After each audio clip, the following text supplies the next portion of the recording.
Yo, what's going on, guys? Mush back at it with another video, here to talk another update on PlayStation games coming to PC. I know you guys love hearing about that, but one of the factors that I think the games that have been released on PC have been doing lesser and lesser in numbers is obviously not rocket science, but the factor of delayed releases and when these games are coming out on PC. Now, it's not like every game follows the same criteria of it being delayed for a couple years and then releasing on PC. There were games like Stellar Blade that came out a year later and did very, very well. And there's a game like Ghost of Tsushima, which came out 4 years after the initial PlayStation 4 release and also did very well. However, when we're talking about what games PlayStation are known for, those single-player games that are very narrative-heavy, I do feel like there is that element of having a smaller window of relevancy. What I mean by that is that these are single-player games, they're narrative-heavy, and once the game is out, you have that couple of weeks where the game is the hot item, but then you move on. It's not like a live service game where people are invested into that game for years and years, and it's constantly being talked about. No, the game comes out, people talk about it for a while, where it's new, it's fresh, but then they ultimately move on. Then when it comes out on PC, initially I feel like there was this wow factor. Oh wow, Spider-Man's on PC. Oh wow, Horizon Zero Dawn is on PC. The novelty has absolutely dissipated by the time we got to Spider-Man 2, by the time we got to Last of Us Part 1 and Part 2. That those PlayStation games being on PC, it wasn't enough for the novelty to just carry them. And even with that novelty, that bear in mind, outside of Helldivers 2 and Stellar Blade, all of the games did under 100,000 concurrent players. Look at some of the big titles that come out. Resident Evil Requiem just came out, and that game is doing 300,000 concurrent players. Slay the Spire 2 is doing north of 500,000 concurrent players, and when you look at how well some of these games sell on PlayStation, Spider-Man 2, for example, 3 million copies in a very short amount of time, the numbers on PC aren't that impressive whatsoever, but I do think a big factor of that is the delayed release. So GamesIndustry.biz has an article up. Sales data indicates Sony PlayStation 5 ports are increasingly losing audience share on PC, but only because of release timing. Following a Bloomberg report that Sony will no longer be publishing first-party PlayStation 5 games on PC, which suggested the decision was driven in part by poor sales for recent titles on the platform, an analysis by Newzoo for Games Industry has suggested that the company's release strategy limited its reach on PC. The company's strategy of releasing PC ports well after the PlayStation 5 release, save for the notable exclusion of a 2024 hit Helldivers 2, led to lower audience share on PC compared to games that released on multiple platforms simultaneously, the firm said.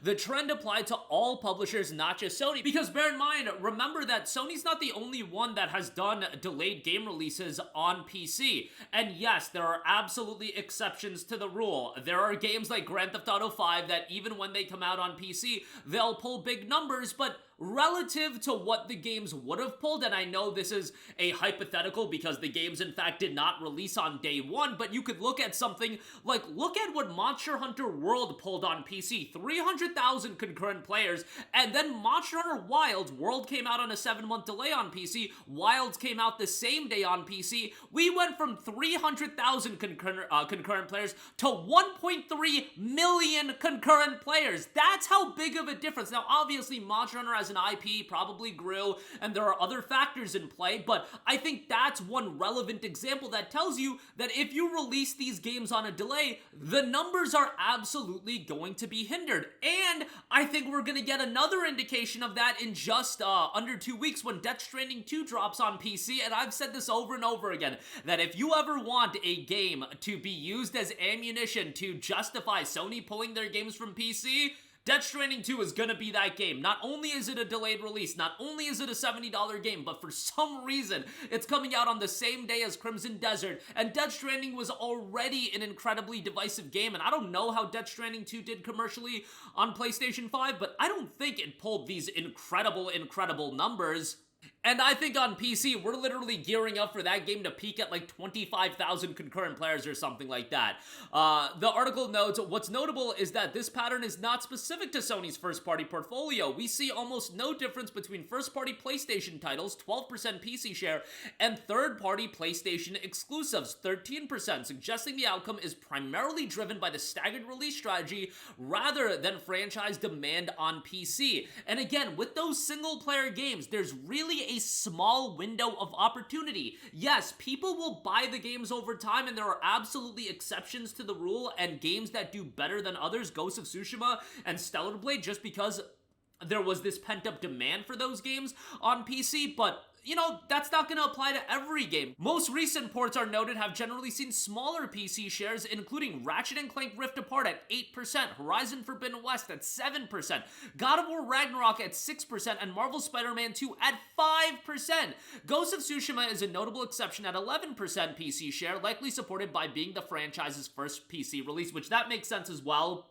When you look at some of those other games, you know, Horizon Forbidden West, you need to play Zero Dawn. God of War Ragnarok, you need to play and beat God of War 2018. Spider-Man 2, you need to beat and you need to play and beat Spider-Man 2018 to play Spider-Man 2. At least you would want to do that, and you probably would want to play through Spider-Man Miles Morales as well. And that's why I'm bringing up Death Stranding as well, because guys, I think people are gonna be shocked by Death Stranding 2's numbers on PC, and it hurts me to say that because Death Stranding 2 was literally tied for my favorite game of 2025. I thought Death Stranding 2 was incredible, but I know that that game is about to come out on PC, and it's about to do incredibly disappointing numbers, and when you factor all that together, I don't think this is a issue of PC players won't buy games. I think you're being incredibly disingenuous if you say that, because look at the numbers Resident Evil Requiem is pulling. Look at the numbers that Monster Hunter Wilds are pulling. What are the difference between those games and the games PlayStation releases on PC?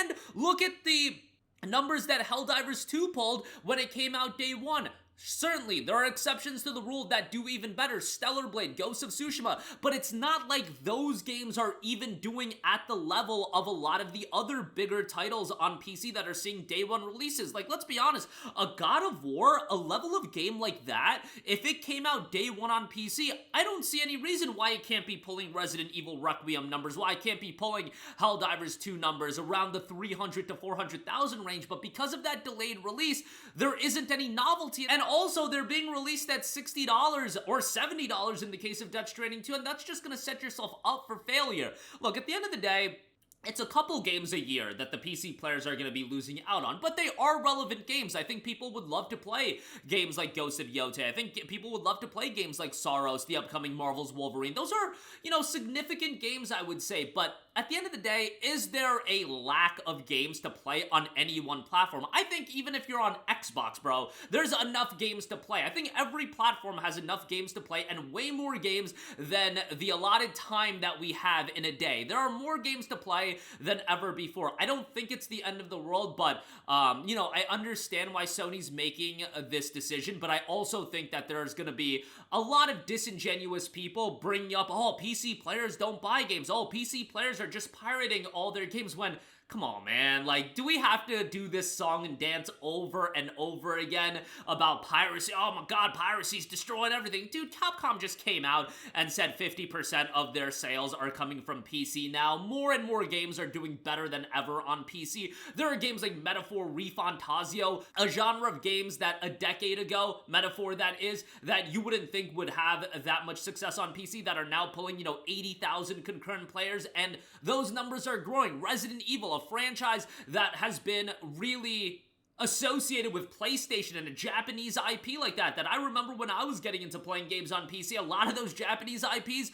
weren't seeing a lot of support on PC. Now it's got 300,000 concurrent players on PC, and I get that Capcom, you know, has their de novo anti-piracy DRM, but I digress. There's a lot of support for a lot of these games on PC, and we can't keep doing this song, no, PC players aren't buying games. Like, yeah, maybe release your games on day one, but I understand why PlayStation doesn't want to do that. It's a topic with a lot of layers to it, and the decision-making as far as PlayStation not releasing their games on PC. There are arguments you can make on either side, but I can understand why PlayStation more than ever wants to preserve the value of their ecosystem, because guys, I'm telling you, the money that they make on the PC sales, it's nice, but that value of having your own ecosystem, and an ecosystem that's already established, and continuing to make sure the value proposition of that isn't damaged, that cannot be quantified. The value of that cannot be quantified.